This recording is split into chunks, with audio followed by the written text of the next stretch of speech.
Bonjour, je m'appelle Yves Gégaud, je suis député de Seine-et-Marne et vice-président de l'Assemblée nationale. Et j'ai décidé de quitter la vie parlementaire et de quitter la vie politique nationale.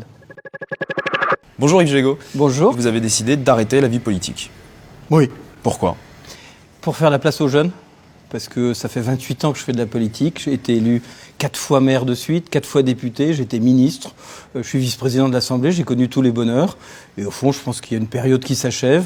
Je pense que l'élection d'Emmanuel Macron a aussi changé la donne, qu'elle a amené des gens nouveaux, des nouveaux visages. Les Français dans la rue, ils ont envie de nouvelles têtes. Je fais partie des anciennes têtes. Ça veut dire quoi, que vous vous sentez has-been ? Non, pas has-been. Je pense que je dirais pas que j'ai fait mon temps. C'est le temps qui a changé. C'est les aspirations des Français qui sont différentes. Il va y avoir une loi qui va, je l'espère en tout cas, dire qu'on va limiter le cumul des mandats dans le temps, qu'on pourra pas faire plus de 3 mandats de député.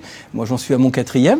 Je pense qu'il est temps de s'appliquer à soi-même ce qu'au fond on souhaite pour le pays. Et je vais rejoindre le monde de l'entreprise, la société civile. Qu'est-ce que vous allez faire alors, un peu plus précisément, on peut le dire ?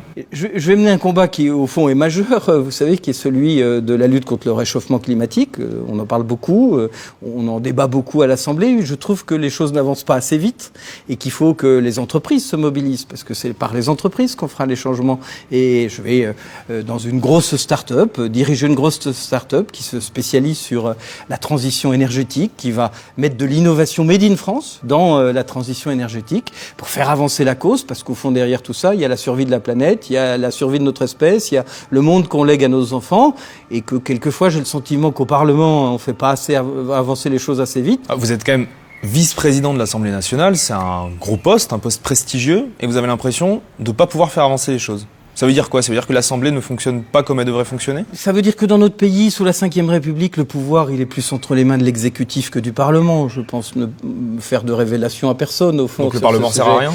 Non, il faut bien un Parlement dans une démocratie. Sinon, c'est pas une démocratie, mais que le pouvoir est plus présidentiel et gouvernemental que parlementaire. Ça, c'est un constat.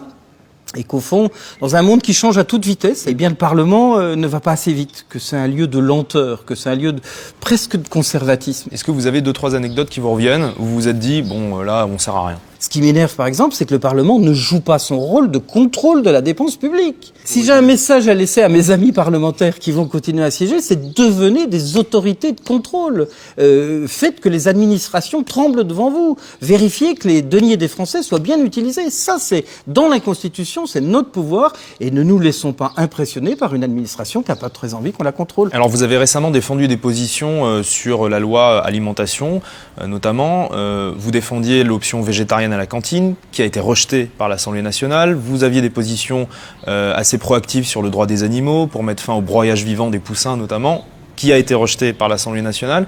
Est-ce que c'est une manière de baisser les bras aussi, de quitter cette Assemblée ? J'ai le sentiment, effectivement, que malgré mon poste de vice-président, malgré mon bureau prestigieux, malgré ma voiture et mon chauffeur, je suis pas utile à mon pays. En tout cas, je pourrais l'être plus. Le combat pour les menus végétariens, c'est quoi ? C'est un combat pour la liberté, qui consiste à dire chacun doit pouvoir s'alimenter comme il veut dans une cantine publique, mais c'est surtout un combat pour la planète, puisqu'on sait qu'au fond, l'élevage, la viande, c'est 15% des gaz à effet de serre, et que si on diminue pas la consommation de viande du monde, on aura une vraie difficulté du réchauffement climatique. Eh bien, même ça, on n'a pas pu se faire entendre. Et effectivement, j'ai le sentiment que L214 fait plus pour la cause animale que les parlementaires. Est-ce que vous n'êtes pas déçu, franchement, par Emmanuel Macron ? Sur ce point de vue-là, si. Aujourd'hui, oui, je suis déçu par Nicolas Hulot. Je pense qu'il ne fait pas assez porter sa voix. Je suis déçu que ce gouvernement ne soit pas plus vert. Alors, on pourrait aussi vous dire... Il est gentil, Yves Gégaud, mais il a été ministre de Nicolas Sarkozy, qui était quand même pas le plus grand écolo. Sûrement. Voilà. Et ma conscience écologique, elle a pu aussi évoluer dans le temps. Vous l'avez dit, c'est votre 4e mandat de député actuellement, donc vous traînez dans les couloirs de l'Assemblée nationale depuis longtemps. Qu'est-ce qui ne marche pas dans l'Assemblée nationale ?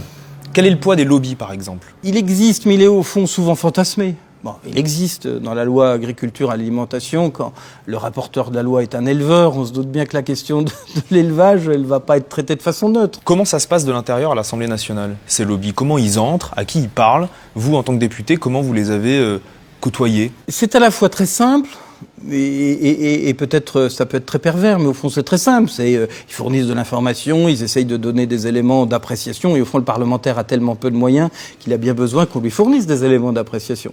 Alors quand derrière tout ça, ils glissent effectivement la défense de leurs intérêts, c'est aux parlementaires à être capables de dire « Ah non, mais attendez, vous défendez vos intérêts, moi je défends l'intérêt général ». Vous avez été ministre des Outre-mer sous Nicolas Sarkozy, et vous avez dû quitter votre poste sous la pression des lobbies. Je me suis fait virer. Et les lobbies ont eu ma peau, oui. Quels lobbies alors ? Les lobbies patronaux des Caraïbes. C'est pas un secret pour personne, parce que je mettais le doigt là où ça faisait mal, que je relayais un certain nombre de choses qu'il n'aurait mieux fallu ne pas relayer, et que si j'avais soigné plutôt l'intérêt de ma carrière, j'aurais mieux fait de laisser le couvercle sur la marmite. Mais ça, c'est une réalité contre laquelle il faut lutter et qu'il faut sans doute dénoncer.